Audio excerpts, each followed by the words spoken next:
channel. My name is Hunter for those of you who are new, and I am super excited to be filming this video today because if you guys didn't watch my last video, today is my first time ever making a true crime video. And like I said before, this is a topic that I really love talking about, so I'm really excited to start filming these. So just bear with me since it's my first one. I don't know if I'm gonna be all over the place. I'm gonna try not to. And also, before I start this video, I do want to make a disclaimer that all of the research was made online and it was basically information that's available to the public. I'm going to link everything down below, so if there's anything that I might have said that's incorrect, please make sure you comment down below. And yeah, don't be mean. So today, for my first case, I will be talking about Alissa Turney. The reason that I'm talking about her is because when I first heard about this case, I thought it was insane. The way that it was handled, everything that happened was just super crazy to me. So I can't wait to talk about it and hear what you guys have to say about this case. So Alissa Turney was born on April 3rd of 1984. By the time she was 3 years old, her mom, Barbara, actually got married to a man named Michael Turney. And he was an electrician and also a former sheriff deputy. And he had 3 sons. And Barbara had Alissa, and she had also another son from a previous relationship. And so when they came together and got married, Mike adopted her kids, and so they just became one big family, and people called them the Brady Bunch. And later on they had a child together, and her name is Sarah, so she was the youngest one of all of them. In 1993, so a couple years after, Barbara actually was diagnosed with lung cancer, and a year later she passed away. So now Mike was left to take care of Alissa and Sarah all by himself. All of the other children were a lot older, so they were on their own already by this time. And after Barbara passed away, you know, Michael became really depressed, and he kind of lost his mind a little bit, you know, especially because now he was going to be a single father of 2. So as Alissa got older and she became a teenager, things got a little rough for them, for Alissa and Mike, because they were constantly arguing over his rules, and she just didn't want to follow them because she didn't agree with them. So on May 17th of 2001, Alissa was 17 years old, and this was the day that she went missing. And her day started just as any other day. It was her last day of her junior year, and she actually got picked up early that day by her dad, Michael. And he said that they had gone out for lunch and they were having a great time until he started talking about his rules, and they got into this big argument because she did not agree with them. So you know, they left lunch, and when they got home, he said that Alissa stormed into her room because she was really upset, and she went into her room and she slammed the door. And a couple hours later, you know, he didn't bother her or anything, so he left to go pick up his other daughter from school around 3:30. This is when he started calling Alissa, I guess to check up on her, and she wasn't answering her phone.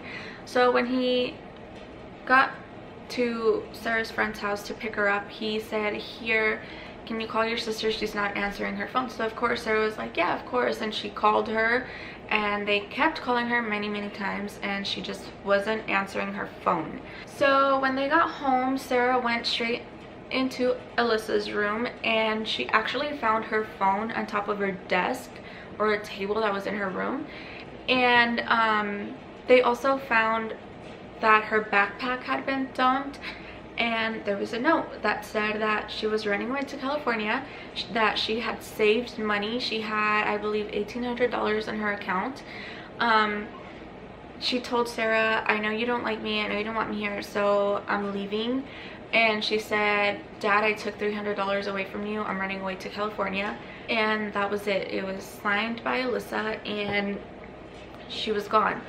So this is when you know, Mike got concerned, and Sarah didn't think anything of it because, you know, she just thought Alissa was being a teenager and she was being rebellious, and that everything was going to be okay and she was going to come back. But Mike started checking the house. He went around the neighborhood. He started looking in places where Alissa usually hung out with her friends, and she was nowhere to be found. He even started calling her friends and no one had seen her. So then later on, this is when he calls police and he files a missing persons report. But since he mentioned the note that was left behind, they didn't consider her a missing person. They immediately considered her a runaway. So some of her friends thought, you know what, Alissa finally had enough of her life at home. She just didn't want to live with her strict father anymore. She was tired of it, and so that was the reason why she had left. One of her best friends by the name of Katie said that he was just way too strict with her, that she was just a normal teenager that was a lot more interested in school and in her boyfriend. And she said that Alissa also constantly had fights with Michael because he was really hard on her, and it was really hard for Alissa because she would always have to worry about him going through her stuff and checking up on her all the time. And so Alissa was kind of fed up by this, but her friends just thought that he was just a little way too strict because he had a camera in her room where he would watch her at all times. And I mean, he was constantly recording her. Like, it was just very weird behavior towards Alissa because he never acted like this towards Sarah. He had like, he would record her phone conversations, and there was like even a recording of like Alissa making out with her boyfriend that he later on showed to Sarah. I don't know why, because Sarah was a little girl. So there was just like a lot of weird videos. Like, there's a video that was found where Sarah's recording, and you know, she's a little girl and she's just recording herself, and she's trying to record her dad and Alissa while they're outside, and Michael is constantly saying, turn off the camera, and Sarah's like, no, like, why? And you can hear Alissa in the background saying, hey Sarah, your dad's a pervert. And this is when Michael actually gets really upset, and he starts calling Alissa a stupid moron. And I don't know, like, it sounds like a fight to me, but you know, why would she tell her little sister, you know, your dad's a pervert? Like, that's not something you say to one of your younger siblings. And another thing that he did was show up to her job while she was there to make sure she was really there, which I thought was kind of weird, because you're checking up on your daughter to see if she's at work, which I guess would be normal if like your kid is really rebellious, but like to do this on a daily basis while she was at work, it just made no sense to me. So the years started passing, and this is when her friends really, you know, started to like question the fact that she had ran away, because she never reached out to anyone. Her friend Charity said that Alissa, like, she was so, like, she relied so much on her friends, and you know, leaving, I feel like she would have relied on her friends a lot more, or at least kept in contact with them to, you know, see how they were doing, if she was really this close to her friends and then her family too. Like, she never reached out to anyone. I just feel like she had mentioned before that she was gonna run away, but she mentioned it to her friends, and this time it was just really sudden. Like, she didn't mention it to anyone. She left her phone, and then it just, like, I feel like she would have said something. Like, she would have told her friends. Like, she already admitted where she's going. She admitted that she stole money, and she admitted that that's why she had been saving money to leave. I just, like, I keep thinking, like, why wouldn't she say anything to her friends if she was running away? Like, I don't know, to me it doesn't make sense. Anyway, after some time starts passing, this is when her dad starts fearing the worst, and since he had spent a couple years in law enforcement, he tried to do everything that he could think of to find her. So for years, little to no progress was made. There was no evidence. There was no sign of forced entry into the home. There was nothing that they could go off of, only this note. But that note, like, were in California because she had gone to, like, she just said California, and California is so big, and I guess they were kind of just waiting for her to show up because they never really made an effort to actually go out and look for her. Well, Michael did say that he went to California a couple times to look for her, but he never found anything. But I just feel like, where did you search? Like, he had flyers and everything, but when it came to, you know, police questioning him, he was just never cooperative. Like, it was like almost like he didn't care about this search. It was only like a picture that he was trying to paint for the public and for his family and, you know, their family, that he was actually searching. So fast forward to 2006, Mike receives a phone call from the Phoenix Police Department, and a police detective tells him that a convicted killer in Florida by the name of Thomas Heimer, also known as Psycho, admitted to killing Alissa. And when Mike spoke about this, he said that it was devastating because he still had so much that he wanted to tell Alissa. So anyway, he had said that he had hoped that she would still show up because he still had so much that he needed to say to her. So afterwards, Heimer was interviewed by the FBI, and he admitted to killing 21 women, and he identified Alissa in one of the pictures, saying that she was part of the 21 women that he had killed. This information was then handed over to the Phoenix Police Department, and they gave it to two detectives, Will Anderson and Stuart Summershoe, and they took over this case. And since they basically had nothing to go off of, it was like starting the case or the investigation all over again, like from square one. And this is when they really started looking into things, and they started searching and trying to see what kind of a person she was, to see if there was any way that Alissa could have been connected to Psycho. And then he was completely ruled out because his story was very inconsistent. He failed his polygraph test, and then he also said that he had killed JC Lee Dugard, which is completely false, because if you've never heard of her, she's still alive, and I'll definitely have to do a video on her story. But there's just no way that he could have been telling the truth, because he said that Alissa was on heroin and on drugs. I think it was heroin that he said she was on.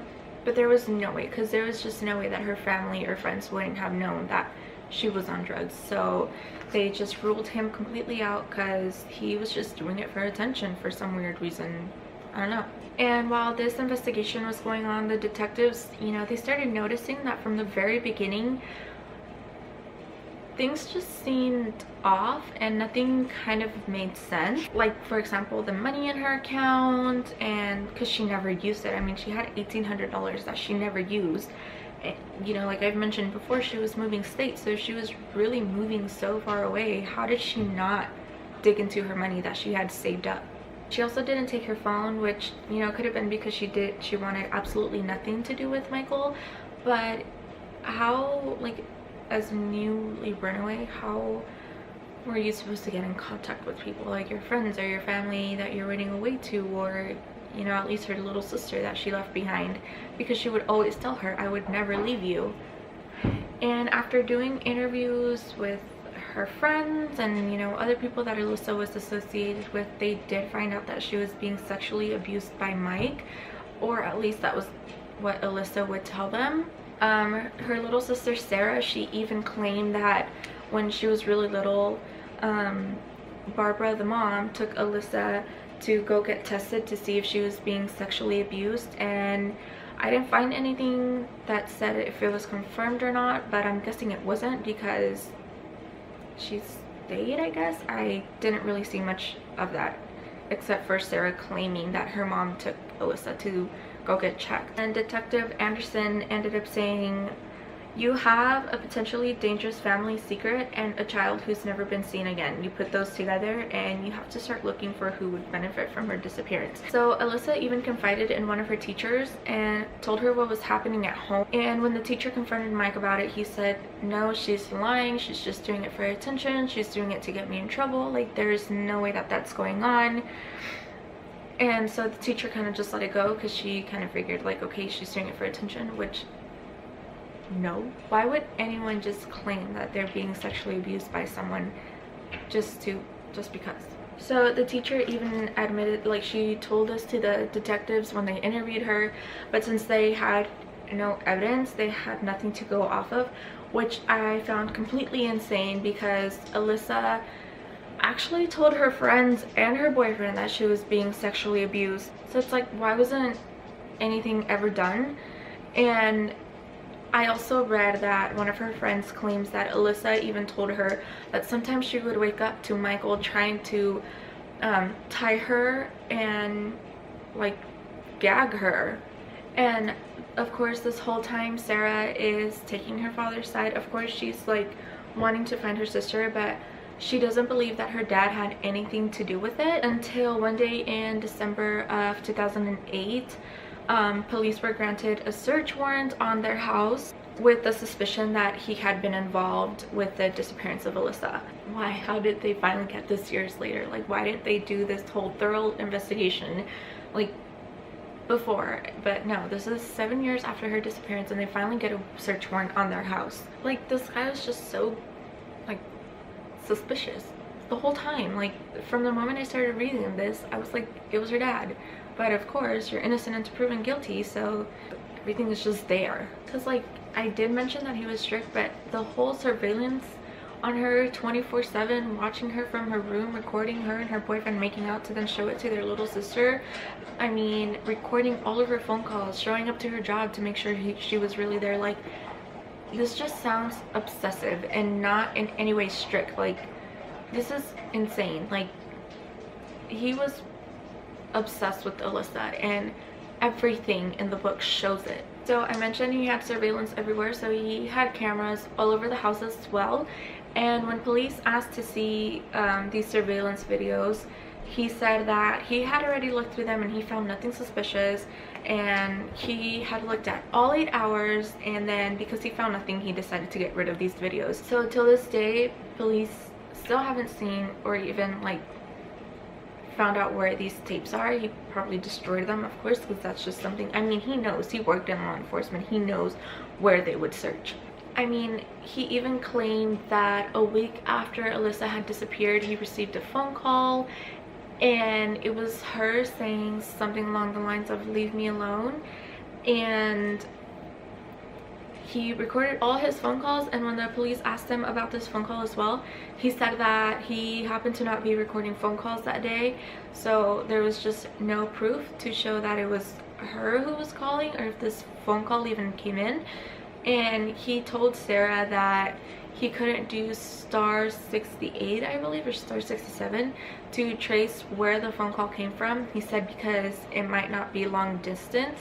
And this is when Sarah was like, how do you know it was a long distance call? So this is when she kind of started, you know, getting kind of sketchy about her dad, but not too much yet.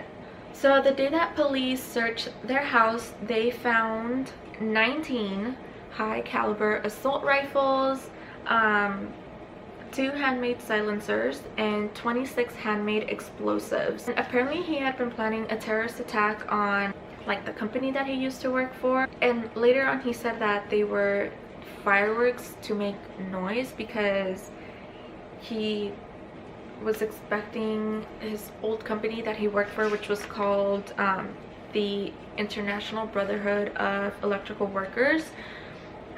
He said that they were like planning on attacking him or something, and he also said that they had something to do with the disappearance of Alissa, and so he was planning a terrorist attack on them. And because they had brought him back in like the 70s when he was working for them.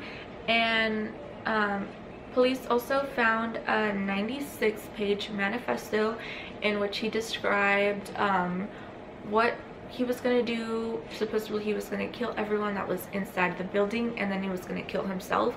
And he named this manifesto "Diary of a Madman Martyr," like insane. And they found multiple copies, and each of them was addressed to different like news outlets and media, because I'm guessing like he just figured it was going to be something huge and everyone was going to find out about it, and he wanted everyone to know what he wrote.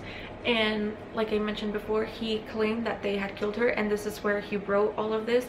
He said that they kidnapped and killed Alissa to get back at him, and that she was buried in Desert Center in California, which is crazy. And like he had like a certain location in this desert where they were supposedly gonna find Alissa's bones, which a hiker did end up finding later, but the bones were so ruined that they came back inconclusive. But it's like, what a coincidence that where he says she's gonna be buried, they found bones. And what's crazy to me is that like he wrote all this down after she went missing, so why didn't he say that like before? I mean, he did, but it was like, why didn't he say where they had buried her way before, like if he knew? I don't know, just every time I heard this guy talk or read any of his interviews, it just irked me. Like I can't stand him. Like it just, you can tell that there's something wrong with this guy, and I know that I'm not the only person who thinks that. I know there's so many out there that knows that he had something to do with it, that he's completely guilty. I mean, even Sarah at this point, she's against her own father. Like she knows that he had something to do with it. Like she strongly believes that he killed her. I mean, he even told her that he would only confess on his deathbed, and if that isn't a confession, I don't know what is.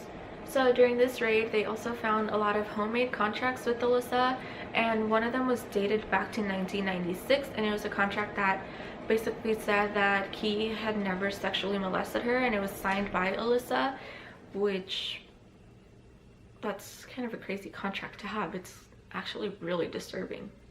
And it was dated in 1999, I'm sorry, not 1996.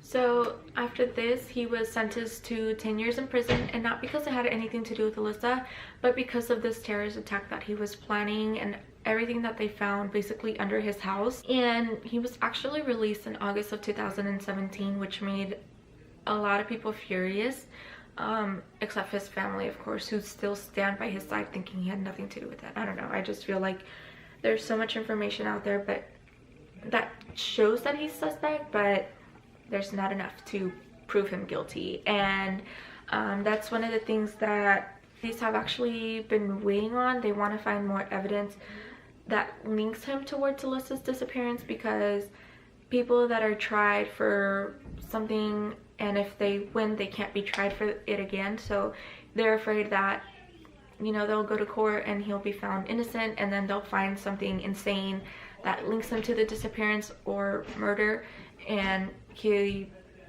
won't be able to be arrested because he can't go on trial for the same thing again. He's still doing interviews, but not that many. I believe he even said he was going to stop because one of his sons actually has the exact same name as him, except he's a junior, and he said that he wants to stop ruining the family name.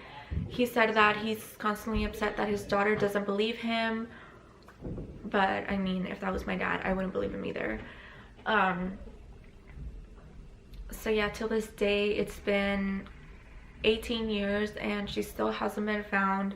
They have no idea where she is or where she could be at that. They've looked for her in Phoenix, they've looked for her, I mean, in Arizona and in California, and they found nothing.